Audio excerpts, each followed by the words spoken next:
The conference room was too polished, too sterile glass chrome silence.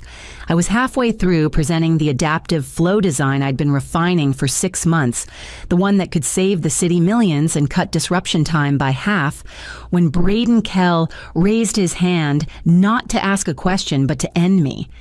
"You're just useless," he said flatly. "We'll stick to proven models." For a second, I thought I'd misheard him. But then the weight of 20 pairs of eyes shifted to me and my body caught fire from the inside out. I froze mid-sentence, my hands still hovering over the digital layout of the drainage framework.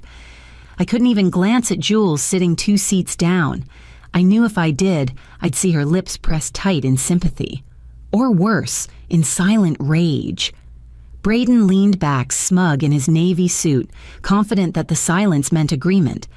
Then Gwendolyn Archer spoke. She didn't raise her voice. She just tilted her head, adjusted her glasses, and peered at my ID badge. "Davin," she murmured. "Are you related to Vince Davin?" I nodded slowly. I didn't offer an explanation or a smile or a humble deflection. Just, yes. He was my father. The air changed. Braden straightened in his chair, suddenly alert. Gwendolyn leaned back, eyes narrowing as she folded her hands neatly in her lap. "Your father's system protected this city for over 30 years. I remember the testing phase, those reinforced overflow chambers saved my precinct from complete submersion during the '09 surge.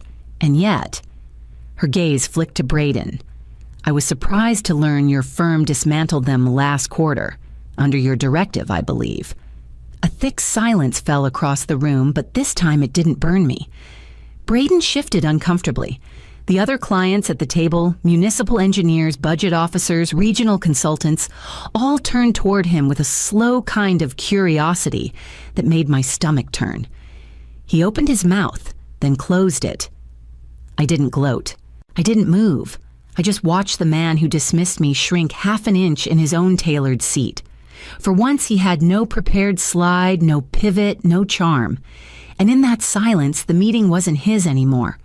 When I first applied to Northbridge, I removed the name Davin from everything that mattered. On my resume, I shortened it to MC Lane. On LinkedIn, I left my family connections blank. No mentions of my father, no photos of me at his award ceremonies, not even a hint in my references. I wasn't ashamed, far from it, but I had seen what that name could do to a room. Some doors opened too easily. Others slammed shut just as fast. I wanted none of it. I got the job, entry level, no fast tracking, no whispered privileges. I showed up, I stayed late, and I built what I had from zero. For nearly a decade, I earned every inch forward in silence. So when Braden cornered me in the hallway after the client meeting, I already knew what was coming. His smile was wide performative, just loose enough to seem casual to anyone watching. "Great work in there," he said, like he hadn't humiliated me 2 hours earlier. "The way you held your ground, impressive. And I didn't know about your father, fascinating lineage. I gave him nothing. We've got a few high-level initiatives in motion," he went on. "I'd love to bring you into the senior strategy sessions. You clearly have a lot to offer." It was almost artful, the pivot. From useless to valuable in a single afternoon. I nodded, said thank you, and walked back to my desk without changing pace. Over the next 2 weeks, my inbox flooded with calendar invites, strategy syncs, ops alignment, innovation brainstorming. Braden mentioned me in meetings he used to ignore me in, referred to my drainage design as a core asset, told others I had vision. But I've seen how this game works. This wasn't respect. It wasn't recognition. This was optics. He wanted the city to see that the company still had Davin blood. He wanted to stand beside it, present it, benefit from it. I let him. For now, because standing too quietly behind power for too long teaches you something dangerous. It teaches you how to take it back. The slide deck had my work, my metrics, my diagrams, even the specific phrasing I'd used in my internal memo, but not once did my name appear. Instead, it was branded Northbridge Adaptive Drainage Initiative, Lead Braden Kell. I watched the presentation from the back of the executive briefing room, standing near the coffee station like a glorified assistant. Braden clicked through the slides with smooth, rehearsed language, peppering in vague references to collaborative input and strategic internal research, careful not to name any contributors. When he pulled up the 3D rendering of the modular runoff system, the one I'd spent weekends refining, I felt my jaw tighten, but I didn't speak, not yet. The room nodded along. One VP even called it visionary. Braden didn't flinch. He basked. Afterward, he smiled at me in the hallway like we were co-conspirators. I didn't smile back. Later, over lunch in the break room, Jules dropped her fork mid-sentence. "He's using your model." I nodded. She stared at me, stunned. "Last quarter, I proposed a tiered filtration system for underserved districts. He shut it down without reading page 2, told me it lacked institutional relevance. But this gets a green light." I knew that look in her eyes. Not shock recognition. She'd seen it before, too. Her designs, like mine, dismissed, buried, claimed, forgotten. "It's not just me," I said quietly. "No, it never was." We sat in silence for a few moments. The hum of the vending machine filled the space. I leaned forward. "The system isn't broken, Jules. It's designed that way." She looked at me sharp and focused now. "So how do we change it?" I didn't answer immediately. I just reached for my tablet and pulled up the latest model. I'd been refining one that combined her filtration metrics with my adaptive infrastructure plan. I turned the screen toward her. "Together." The call came just after 8. I was still at the office, the last of the daylight filtering through the blinds as I reviewed Jules's latest calculations. My phone buzzed. "Gwendolyn Archer." I answered quickly. "Mira," she said, her voice calm as ever. I debated calling. Thought maybe I shouldn't get involved. But then I realized staying silent helps the wrong people. I sat up straighter. "You should know," she continued, "Northbridge wasn't going to make the shortlist for the city's water renewal contract. Not after what they did to your father's system. It wasn't just bad engineering, it was a political mistake. A reputation hit." She paused. "But then someone noticed your name buried in the team roster. I was at the review table." The room shifted. One of the deputy commissioners said, "Wade is at the Davin..." I said nothing, heart suddenly pounding. Gwendolyn exhaled. "That's what saved the bid. Not Braden's pitch. Not the new branding. You." I swallowed hard. "I didn't even know the contract was at risk." I figured, she said. "They're using you, Mira. Thought you deserved to know." When I hung up, I didn't move for a while, just stared at the blinking cursor on the screen in front of me. Then I stood, packed my things in silence, and walked the 4 blocks to my apartment without hearing a single car. At home, I went to the bookshelf I rarely touched and pulled out the thick, leather-bound journal tucked behind the industry manuals. My father's notes. His real work, handwritten equations, sketches with smudged corners, margins filled with restless thoughts. He never planned to publish them. Designed for the people, not the journals, he used to say. I flipped to a page near the back where he'd once drawn a schematic for an untested bypass flow system, something too ambitious for the city to fund at the time. It had potential. Still did. I traced the lines with my fingertip, not to remember him. To finish what he started, and to do it without anyone else's name stamped on the cover. For the next 3 weeks, Jules and I worked in quiet defiance. Late nights, early mornings, cups of burnt coffee, and the low glow of side-by-side monitors. We stitched her filtration logic into my adaptive routing model, building a hybrid system with modular potential that could reshape municipal water design. It was elegant, scalable, and just disruptive enough to turn heads. When the City Innovation Grant announcement landed in our inboxes, I didn't hesitate. The winning submission would receive full implementation funding and media coverage, along with the prestige that could shift the company's future. Jules looked over my shoulder as I typed the team submission form. "Wait," she said, pointing to the entry field. "Did you just put Braden down as project lead?" I didn't look up. "Yes." "Why would you?" "He wants the spotlight." I said evenly. Let's give it to him. She leaned back in her chair, brow furrowed. You're going to make him present it. He'll insist on it anyway, I replied. This way, it's not about giving him power. It's about making him use it. I could see the moment it clicked for her. She exhaled through her nose, then nodded slowly. He won't understand a quarter of this system. Exactly, I said, but the judges will. We refined the language-embedded data simulations tested edge case variables until they bent the right direction. Our submission was airtight, but it wasn't written in the kind of simplistic phrasing Braden favored. It was technical, deliberate, demanding. A week later, the shortlist was announced. We made the final 3. Braden called me into his office, beaming like he'd won a marathon. Congratulations, he said. Honored you named me for project oversight. I smiled politely. You're the CEO. It felt appropriate. He nodded. Naturally, I'll present to the panel, but I'll need a full walkthrough of the technical side. Oh, of course, I said. Let's schedule something. And as I left his office, I made a note in my calendar. Phase 2 begins now. Braden strode into the boardroom like it was a photo shoot. Fresh suit teeth, just a shade too white notes folded neatly in his hand. I watched from the side, seated beside Jules, our laptops open, silent, and ready. He began with confidence walking the panel through the high-level benefits of the system, reduced construction time, improved efficiency, scalable application.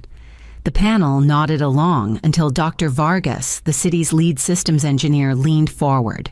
Can you walk us through the pressure differentials in the secondary filtration chambers, he asked, specifically how they're managed across modular zones? Braden blinked. He opened his mouth, then closed it again. Well, he said, forcing a smile, the pressure equalizes naturally across intermittent flows due to controlled dispersion rates. Dead silence, Dr. Vargas raised an eyebrow. Interesting.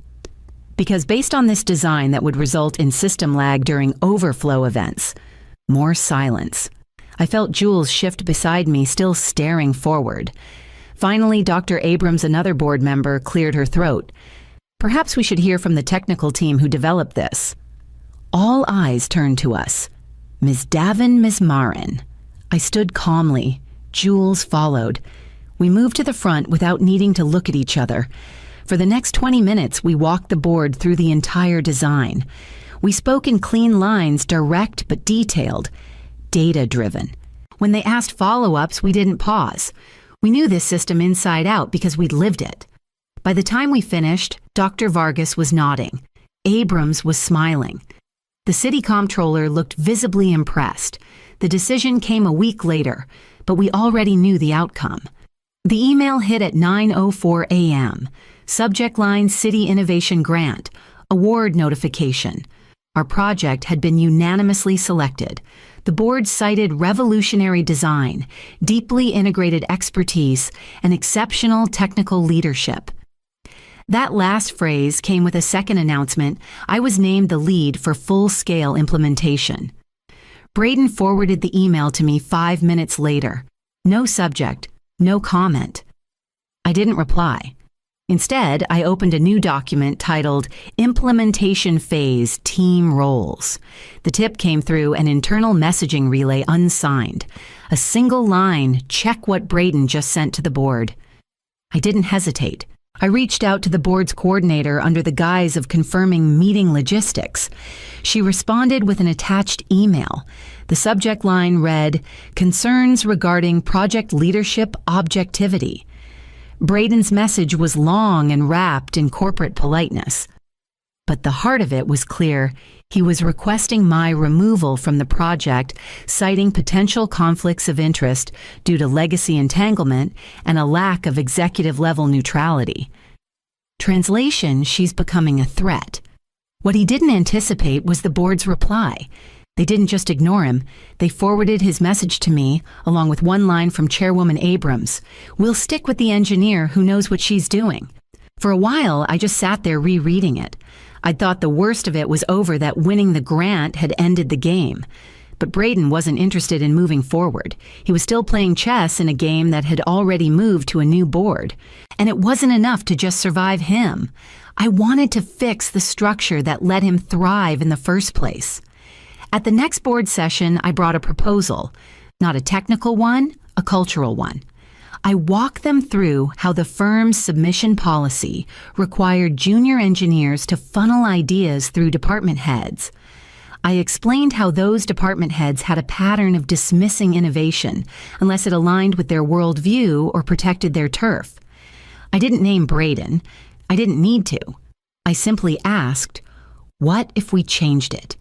What if engineers could submit directly, blindly, anonymously, and ideas rose by merit? There was silence at first, then slow nods, questions, discussion. They said they'd take it under review. Later that night, I returned to my desk and opened a shared doc with Jules. Drafting new submission protocol, I typed in the header, preliminary framework for flattening innovation access. Then I added, for everyone we've worked with, who never got heard. The announcement came in a wave of inbox chimes. Northbridge establishes Division of Applied Innovation. I was named director. Jules deputy.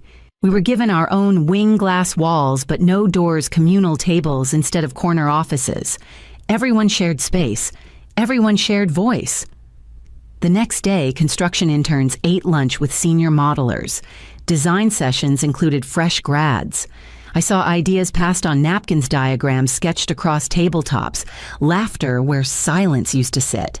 It wasn't perfect, but it was moving. 1 week and Braden showed up. He knocked on the clear frame of my office partition, an echo of authority now softened by transparency. I looked up. "Hi," he said.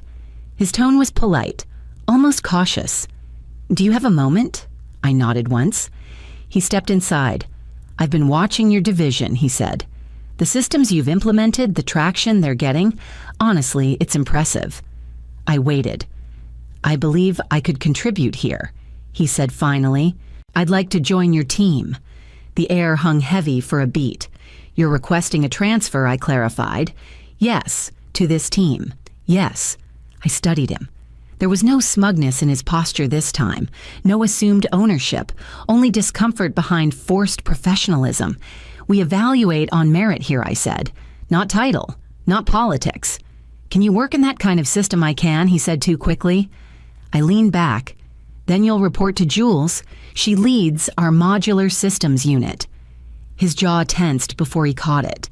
A single flicker of pride. "She's capable," he said. "She's brilliant," I corrected. I didn't offer a welcome. I didn't offer a smile. I simply made a note to have HR draft the assignment. He thanked me, then left the room quieter than I'd ever seen him. Outside, Jules looked up from her tablet as he passed. Their eyes met. She didn't blink. Later that evening, I updated the team directory, Braden Kell, Senior Implementation Analyst, reporting to Deputy Director Marin. Then I logged out and went home. The real test hadn't started yet, but the door was open. Braden's first few weeks in the division were awkward, like a man in a borrowed suit, technically dressed for the room, but clearly uncomfortable. He interrupted too often, defaulted to vague executive buzzwords. During one design review, he raised his voice to re-explain a point that had already been made poorly. Jules didn't flinch. "You don't lead here by talking louder," she said flatly.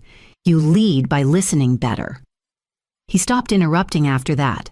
Something shifted, not overnight, but gradually. In meetings, he started asking real questions. He spent time reviewing field data instead of faking familiarity. Once during a brainstorming session, he quietly suggested rerouting the overflow loop to reduce energy loss, something small but useful. Jules paused and pointed it out. "That came from Braden," she said. "Let's add it to the test batch." He blinked, caught off guard. The room moved on. He didn't say a word. By the end of the month, he spoke less and listened more. He started staying later than expected, sometimes lingering after others had left. One night, I walked past the East workspace and saw him hunched beside one of our youngest hires, Alex guiding them through a simulation error, line by line. No audience, no camera, just work.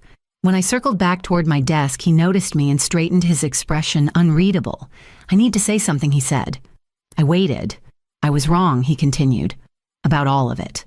The way I treated you. The way I ran things. I thought leadership meant control. I thought ideas needed to come from the top. I'm sorry. I didn't offer him comfort or a clean slate. I just nodded once. He nodded back like that was more than he expected. As he turned to leave, I paused. "Your overflow correction for the Eastern County model," I said. "It was smart. You should build it out." His shoulders lifted, barely perceptible. "Thanks," he said.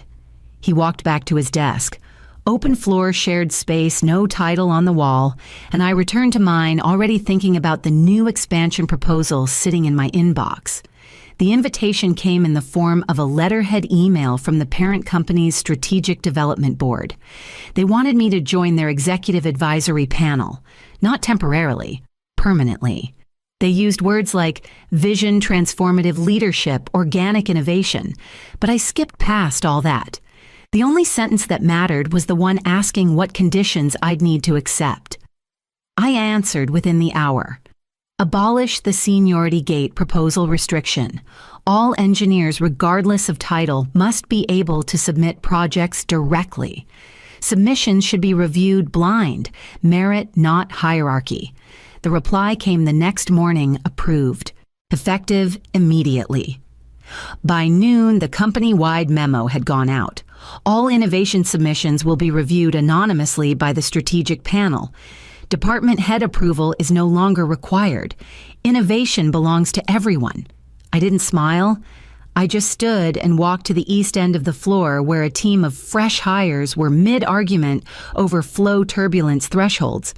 They hadn't noticed me until one of them, Leo, I think looked up and blinked.